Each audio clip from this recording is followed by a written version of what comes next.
여러분 반갑습니다. 부동산학 개론 강의를 하게 된 윤정덕입니다. 이번 그 1장에서는 부동산학의 전반적인 이론 내용을 중심으로 해서 강의를 진행하도록 하겠습니다. 자, 부동산학 개론은 여러분이 다른 과목을 학습하실 때 상당히 기본이 되는 내용들을 뒷받침해 주기 때문에 여러분들이 공부하실 때 암기 위주보다는 가능하면 이해를 하시고 또 반복 학습을 통해서 자연스럽게 숙지될 수 있도록 학습을 하시면 되겠습니다. 1강에서는 부동산학의 개념부터 살펴보도록 하겠습니다. 먼저 부동산학이 무엇이냐 그 정의를 살펴보면 부동산 활동을 그만큼 능률화시키고 또 그 부동산 활동의 능률화의 그 이론적인 원리들을 갖다가 실제 실무에다가 적용할 수 있는 그런 기술을 갖다가 개척하는 종합응용 과학이 되겠습니다. 자, 여기서 부동산 활동이라는 것은 여러분들이 잘 알고 계시는 실제 부동산 중개 활동이라든가 감정 평가 활동 그리고 권리 분석 활동 이런 것들이 부동산 활동이 될 것이고 이러한 활동을 주어진 시간 내에 좀 더 많이 적용할 수 있고 또 일을 해낼 수 있는 그런 이론을 개발하고 또 그것을 실무에 적용했을 때 좀 더 능률적으로 할 수 있는 그런 것을 갖다가 개척하는 종합응용 과학이 되겠습니다. 그래서 여기 이 종합이라는 것은 법률, 그다음에 경제, 그다음에 기술 이 세 가지 측면을 모두 망라한 부분을 얘기하는 것이고 이것을 이제 응용한다는 것은 실제 이런 내용들에 대한 실무에 적용할 수 있는 과학, 즉 이론이 되겠습니다. 그래서 부동산학이라는 것은 단순 하나의 과목이 만들어지기 위해서는 법률적 측면에서의 어떤 법학이라든가 아니면은 민법, 사법, 공법 이런 것들이 민법이라든가 아니면 공법 이런 것들이 있고 또 경제적 측면에서는 경제학이라든가 경영론 그리고 기술적 측면에서는 건축학이라든가 아니면 뭐 공학 이런 것들을 중에서 실제 부동산이라는 학문을 하나로 만들어내는 과목이 바로 종합응용과학인 부동산학이 되겠습니다. 그래서 이 부동산학은 또 달리 여러 가지 이제 부동산 활동으로 인해서 나타나는 법칙성인 부동산 현상을 좀 더 명확하고 정확하게 인식하고 보다 바람직한 부동산 활동을 전개해 가기 위해서 조금 전에 말씀드린 법률, 경제적, 기술적 재측면, 즉 복합적 측면이랍니다. 이런 복합적 측면을 기초로 해서 연구하는 종합응용 사회과학이 되겠습니다. 자, 여기서도 학자들마다 이제 종합응용과학이라고 말씀하시는 분도 계시고 종합응용 사회과학이라고 말씀하시는 분도 계시는데 여러분들이 꼭 기억하셔야 될 것은 부동산학은 법률, 경제, 기술적 측면을 모두 망라한 종합학문이라는 점. 그래서 이것을 실제 응용할 수 있는 그런 이론을 만들어내는 자연과학이 아닌 사회과학이라는 점. 이걸 기억하시면 되겠습니다.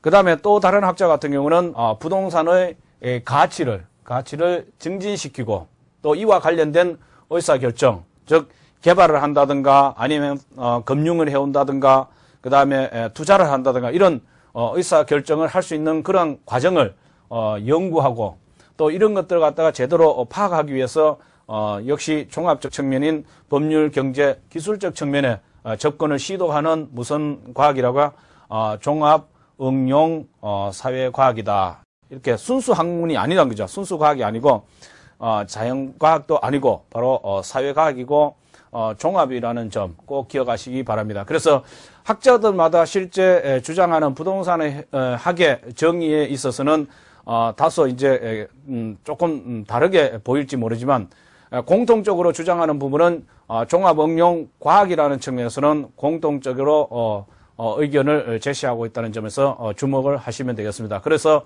여러분은 부동산 학이다 그러면은 반드시 종합응용 과학, 그 다음에 종합응용 사회과학 꼭 기억하시기 바랍니다. 그 다음 이제 부동산학의 성격에 보면 종합과학입니다. 즉 법률, 경제, 기술적 측면에서 부동산과 관련된 여러 학문들을 갖다가 지원을 받아서 만들었는 학문이기 때문에 종합과학의 성격을 가지고 있습니다. 그 다음 응용사회과학이라는 점, 응용사회과학이라는 점. 그래서 자연과학도 아니고 순수과학도 아닙니다. 그래서 인간과 부동산과의 관계 개선이 실제 부동산학의 목표입니다. 이러한 관계 개선이라든가 아니면 부동산 문제 해결이 가능한 응용 과학이고 실제 실무에 적용할 수 있는 또 응용 과학이면서 실천 과학이라는 거죠. 경험을 통해서 나오는 실천 과학이라는 점. 그래서 현실의 부동산 활동을 대상으로 하기 때문에 현실의 부동산 활동을 대상으로 하기 때문에 이것은 경험 과학입니다. 그 다음에 부동산학은 인간이 실제 부동산 활동을 하는 과정에 있어서의 어떤 기준을 제시해 주기 때문에 규범 과학이다 이렇게 얘기를 할 수 있습니다. 그래서 여기서는 부동산학은 종합 과학이라는 점, 그 다음에 응용 사회과학이라는 점, 그 다음에 경험과학이라는 점, 규범과학이라는 요 앞부분에 있는 단어들을 꼭 기억하시기 바랍니다. 그 다음 이제 부동산학의 연구 대상 그러면은 여러분들이 이 부동산학의 연구 대상 그러면 가장 대표적인 게 부동산 활동이에요. 또 하나가 뭐냐면 부동산 현상입니다.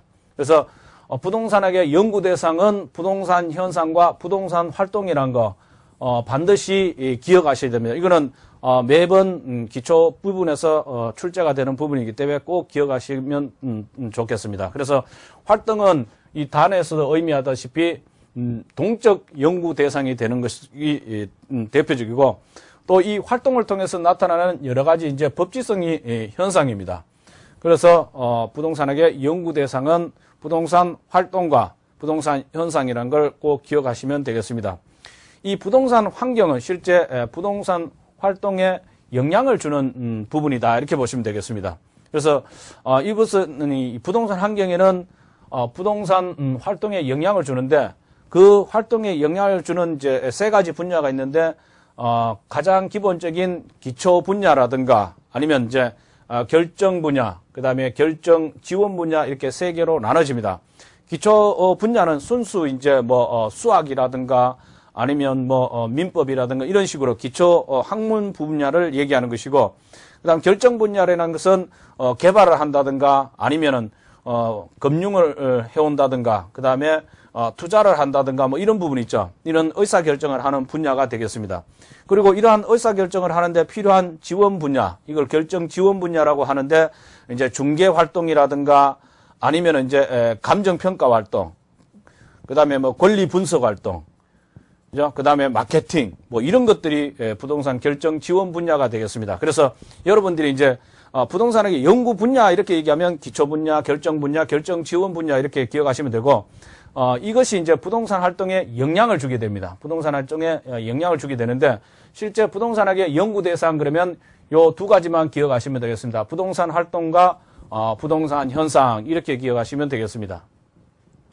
그 다음에 이제 부동산학의 접근 방법을 보시면 분산식 접근 방법이 있습니다. 자, 분산식 접근 방법은 각 학문 분야별로 부동산을 다루는 접근 방법이죠. 각 학문 분야 그러면 법률적 측면에 법학에서 부동산과 관련된 분야를 다룬다든가, 그 다음에 경제학에서 부동산과 관련된 분야를 다룬다든가, 경영학에서 부동산과 관련된 분야를 다룬다든가, 아니면 건축학에서 부동산과 관련된 분야를 다루듯이 이렇게 각 학문 분야별로 다루는 걸 분산식 접근 방법이다 이렇게 보시면 되겠습니다.